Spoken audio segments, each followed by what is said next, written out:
little bit of deja vu this morning, but welcome to today's video. We are at North Course. Today would usually be closed, but the owners of the track at Ebisu are amazing, and we have North Course all to ourselves today for testing the S15. Steve, thank you so much for yesterday's hard work. It's okay, bro. Appreciate you. We had a good night last night. I don't really remember what happened, but we're here, and we're gonna drive the S15, and I'm gonna stop talking. We're just gonna go out and shred. I'm just doing up my Hans device right now because I want to make sure I have this on because it's important for practice so that I get used to this more. Honestly, like I thought I was going to I thought the Hans device was going to make it a little harder for me to drift than it actually did. Like I thought it was going to interfere more. It actually didn't. Like I was really surprised how much it didn't really affect me driving. But then again, we're at North Course, so let's see if it affects me at all driving here. And I really have to say, I like how the Hans really locks you into your seat. I like that a lot. It really kind of like, I don't know. If you've ever driven with the Hans, you know what I'm talking about, I guess. Anyways, you're not going to be able to hear me anymore, but let's go out and do some driving.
Really fast. Like it says I'm at 120 right now. That doesn't make any sense. We'll cool it down and work out what's going on. So that was a little bit scary. You guys saw I did like 2 laps, and I noticed that the temperature was getting a little high in the high 90s.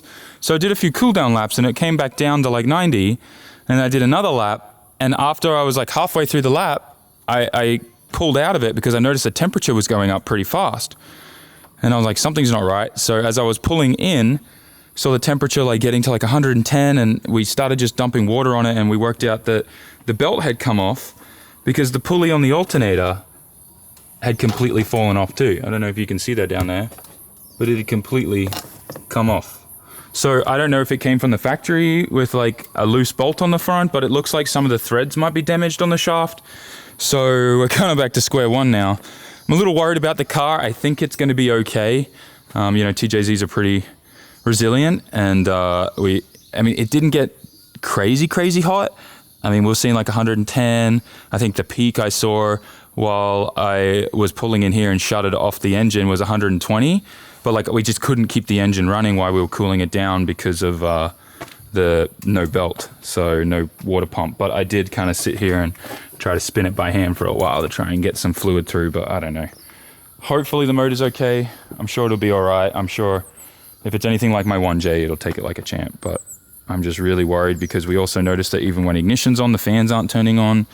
So we're wondering what's going on here. But yeah, we're gonna try and fix this alternator pulley issue and get that sorted, and hopefully we can do some more testing today. But what I was hoping for was just like maybe 2 hours of testing and drive home is now probably turning into a full day.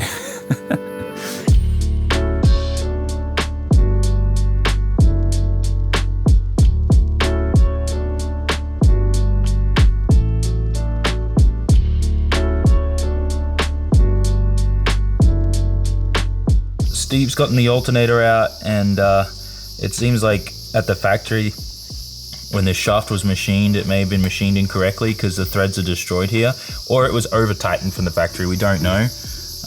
We're hoping we can fix it. It's hard to really get a good focus on it. But we're hoping maybe we'll be able to fix it, but I don't know. I think it might be worth us just trying to get another one and make sure that the nut's tight before we put it in the car, but we've just never seen that happen before.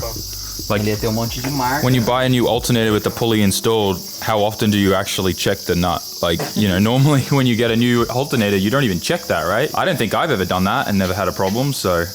We're going down to K-Style. We spoke to the guys there, the mechanic. Hopefully he has a tap and some bolts and stuff. We're gonna try and save this alternator. He's pretty confident he's got everything we need to sort it out. Worst case scenario is we can re-tap the threads entirely to something smaller, but this is just gonna be a quick fix so that we can at least make the event. But otherwise, I'm enjoying this new experience. Sit in the back of this K-truck, getting a nice view of Ebisu. Looks like we're in luck, guys. They found a nut and washer and everything that fits on the alternator, and they just torqued it down with a torque wrench. Such a cool shop. There's like so much history in this building. These guys mainly look after like all the maintenance and stuff for the Team Orange guys. So that's why you got like Cantor's JZX100, and then over here is Nato Suinaga's 370Z with the R35 GTR VR38 engine in there. Just like, sequential transmission, JZ, some kind of V8 engine that I've never seen before, but it's dry sumped and a bunch of mil-spec wiring on there. I wonder what kind of car this came out of. Super cool. I think my favorite thing in this shop though is this old box that's an oil pan guard for an SR20 that K-Style used to sell, and they've been using this box for their transmission bolt like template for years. Look at this thing. How cool is that? So it looks like we lucked out. He had a super tall nut that fitted this. We put a washer on as well to space it away from the damaged threads and crank that thing down. So hopefully no more problems. Well guys, I'm not sure how this we were able to pull this off, but we did. And car's running, all back together. Everything's good so far. Topping up the radiator with some water and re-bleeding everything just to make sure there's no air bubbles in the coolant. But yeah, we got the belt back on there. We think that the reason why the belt's squeaking so much is one, the belt's too small and too tight. We want to actually get a 10 mil longer belt and try that so the tensioner can actually do some work. And then we also want to look into a different way to run the belt, maybe with some kind of pulley where the AC compressor is, so we can actually loop around the crank pulley. Right now we're only using, like, if you think about the crank pulley as a circle, the belt only comes across the bottom by and uses a quarter of the pulley, then goes up to the alternator. So that's what we think the main issue is with why the belt squeaks so much, but we'll try a longer belt first and hopefully that solves it. Anyways, we're gonna go back out there and came what we came to do today, some drifting.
car's feeling great again, and we are still seeing some high temperatures on this track after 2 full laps. Now, Foster was saying that he saw the same thing with his front radiator setup before he moved it to the rear.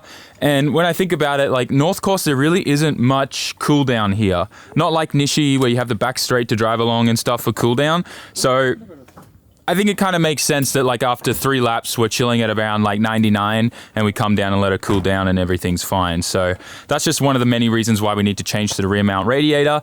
But hopefully we'll be okay at Okibuki. The layout is kind of on the skid pan there. And I don't think there's much room for cool down. But if we can do 2 laps at North Course, I think we'll be okay. But definitely rear mount radiator needs to happen soon. And maybe for the meantime, we can also set up some water sprayers because I'm not running those yet. So we should definitely probably put those in. But otherwise, car's feeling good. You happy? You look good? You were out on the side of the track, so. I had good videos. Yeah. You got good videos for TikTok? Yeah. Send those to Lewis later. Yeah. Anyways, we're going to go out, slay another pair of tires, and then I'm going to actually set up some GoPros around the car and stuff, get some other cool angles, and hopefully it all comes out okay and we can put this thing on the truck, call it a day, and then go home. It's crazy, actually. Like, you don't really understand how much money you spend driving this car until you do a day like today, right? So, like, we tried to do testing yesterday, alternator problems, go back to the shop, come back, fix everything, right? And then more problems again today. Car's working. We've already gone through 4 tires. And how many liters of E85? 30. 30? Sorry, 50. 50. We've already gone through 50 liters of E85. So, yay. Race car things. Trying to get seat time in this is obviously a lot harder on the wallet than it is on the Chaser. But it's all worth it. So we're going to button some things up, set up some cameras, and go out and slay some more. Let's go, baby.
but this car feels amazing now.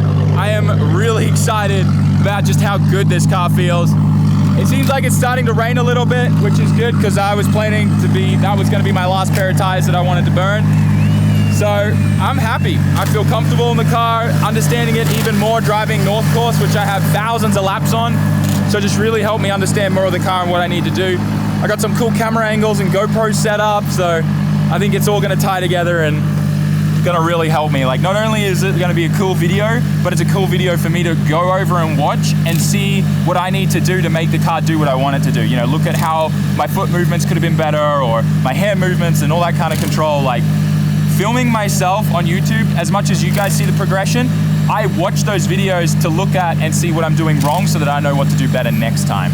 So that's also another reason why I make YouTube videos and film all of this, because I'm able to go back and re-watch my driving and see where I need to improve on it. I really think that that's like the key to why I've been able to focus so well on, like, you know, getting better, I guess is what I'm trying to say. But I just want to take a moment and say massive thank you. Fasto, thank you so much for today, bro. No problem, bro. Love you big time. FD is important. FD is important. Drifting is important. That's right. Important. Exactly. Obviously, his company, Sidex Japan. If anyone is interested in, one, learning to drift, also renting a drift car at Ebisu and driving here, getting a car, buying their own car, storing it here. They do pretty much any free thing. Like, if you want to do anything drifting related, drive FD as well, maybe, I don't know. I don't know. Next year, maybe we come with something new. Maybe. Never know. Who Maybe knows? we make a team. Exactly. You know, get in contact with Fasto. All I'm trying to say. Making big moves out here. But anyways, thank you, bro. Once again, you're the best. Juliana, thank you for making the cool TikToks. I'm so happy. Okay, we're back down to 78. We gooch. I am so happy we were able to fix all this today. Very happy. Wrapping up today now, guys. Heading home in the Z. Steve's in the truck. And I got about a 4-hour drive home today, probably because there's going to be a bit of traffic leaving at this time, which sucks, but it's all good. I mean, this was supposed to only be a 1-day trip, but it turned into a 2-day trip because of the issues with the alternator and having to fix all that wiring stuff as well. So I'm just really happy because we found all these issues while testing. Oh, wait, guys, wait. We can't be in a tunnel and not give you some noise.